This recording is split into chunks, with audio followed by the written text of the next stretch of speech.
Hey, sweet friends.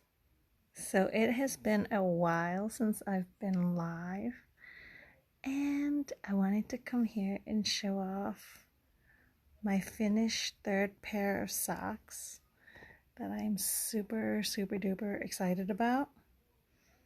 And look at, hey, Ellie, look at how gorgeous this is. So this is the Cali cable sock for round 3 of Soxana. What a beautiful.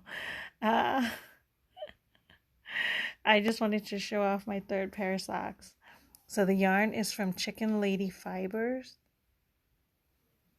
I don't have her logo here, do I? I might not. Oh, look at, I do. Do I? Oh no, this is the yarn from something else I'm working on. What yarn is this? Oh, this is the yarn from my first pair of socks. Sorry, Lynn, your logo's somewhere.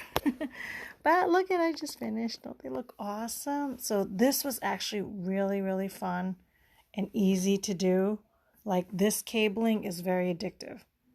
And it's a, what do they call it? Like a fake cable.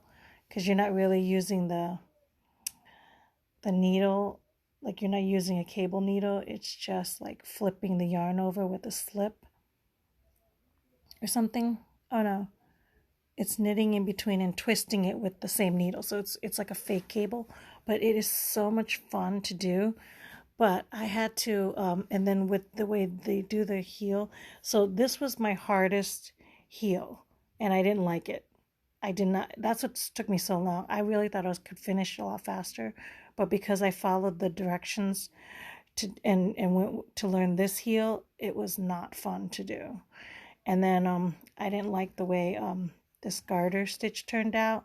But then I probably, before I switched yarn, I probably should have just did one more row. But, you know, novice sock knitter. This is only my third pair, so that's why I wanted to learn that heel. But I didn't like it, so I'll never do that again. And then, what else? But this cable I will do again because I had a blast doing it. It was very addictive. And then so because of this cable, it caused you to do this thing, which that took me a while to figure out this pattern because of that little gap, and I didn't understand where they said to put the stitch marker, but I basically just intuitively just followed what it should look like and not actually do what it says to do, was place the marker at a certain spot. I didn't understand it. So not only that, so that took me a long time to get through this heel. It took me another long time to figure out what this gap was, or this one knit in between, until because it said to place your marker and whatever. Hey Sonia, and oh, look at all my beautiful friends are hopping on. Hey Katie, I saw that you just finished your sock. So gorgeous. So, and then, so again, so I said hubris because, so it took me forever to do this heel. And then another, like not following the directions. So I had to figure out what that little gap was right here. So it's just to place the marker in. And I was like, I don't need a marker. Or I didn't understand where to put that marker, but all I did was kind of basically figure it out from following the actual pattern itself. So that took me a moment to figure out. And then when I got to here, it didn't say in the pattern, it didn't say how long to go for the toe. Well, first of all, I went to the toe and I went up to about here and realized, oh no, I should have changed my color to this. And then I was like, because I wanted to do the three, the cuff, the heel, and the toe in this gorgeous brown, yellow brown. So I got up to about here, so I had to frog that all back.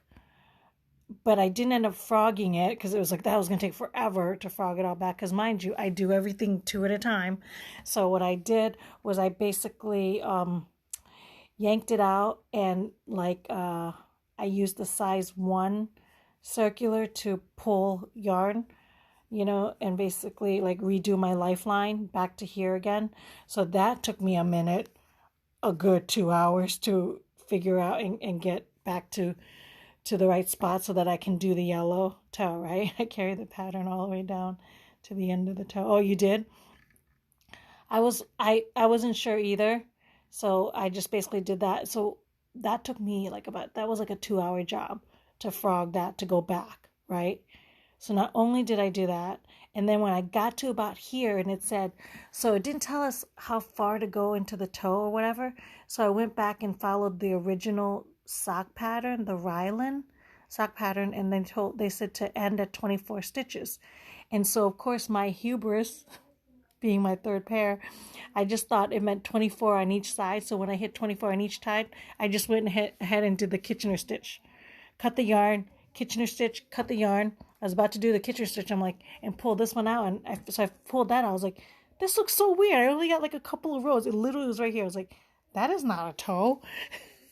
So I realized that when I read the pattern and it said 24 stitches, I was thinking 24 this side, 24 that side. That makes 48. What I needed was 12 stitches, so I had to get all the way up to here. So I had to undo the Kitchener stitch, rethread that, get that back on here again so that I continue on all the way up to this point. Did the same thing here. So if you actually look on the inside, I had some carryover yarn. I just wanted to talk a little bit. So this is where here, so I didn't thread. All I did was carry over yarn as I was knitting. So that's how I got that one. And then that's the other one where I cut the yarn to do the Kitchener stitch by mistake. So I had to so I carried over that yarn as because you know me, I hate weaving in ends. So it works out great for these socks to carry the yarn over.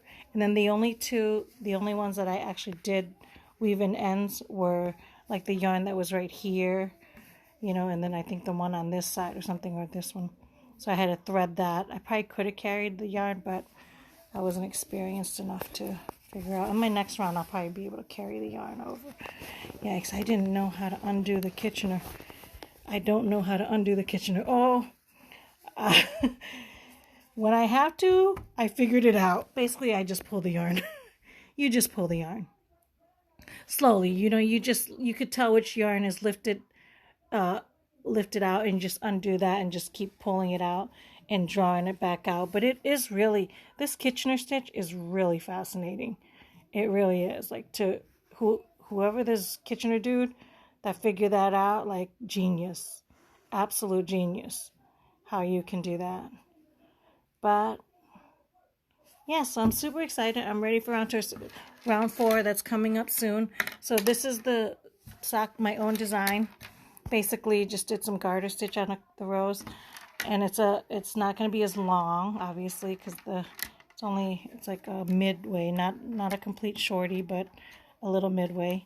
And then so now I'm going to I'm on the heel. I'll do the gusset very soon, and then I'm back to the actual. So I'm hoping to finish this 4th pair before I actually get to round 4, because I want to win this thing. So this thing, I want to place in this thing is what I want to do. So we'll see. I placed 3rd in round 2, but because of this heel, it took me forever that I was like, I finally finished tonight. So I think I'm number 10 in who completed. So we'll see how we do in round 4 and what it entails. So it always depends on what the round 4 entails. Let's see if it's lace work. If it's lace work, I might have a shot too by then, but I'm going to be a lot more careful this time. And I'm going to do my own heel. I won't repeat that heel. It was fun to learn, but it took me forever to figure it out. And I sure didn't and I was guessing my way the whole way through until I actually saw the pattern. But by then I was like all over here, but it wasn't even intuitive, like to slip knit wise. And then by the time you turned around, it was like very cumbersome. So yeah, but that was it. So I thought I'd come on live here and show you guys my beautiful finished socks. I hope you guys have a fantastic night. Lots of craziness going on. Doing a lot of praying, doing a lot of Bible reading, as I recommend all of you all do. Until next time, God bless, guys. Bye-bye.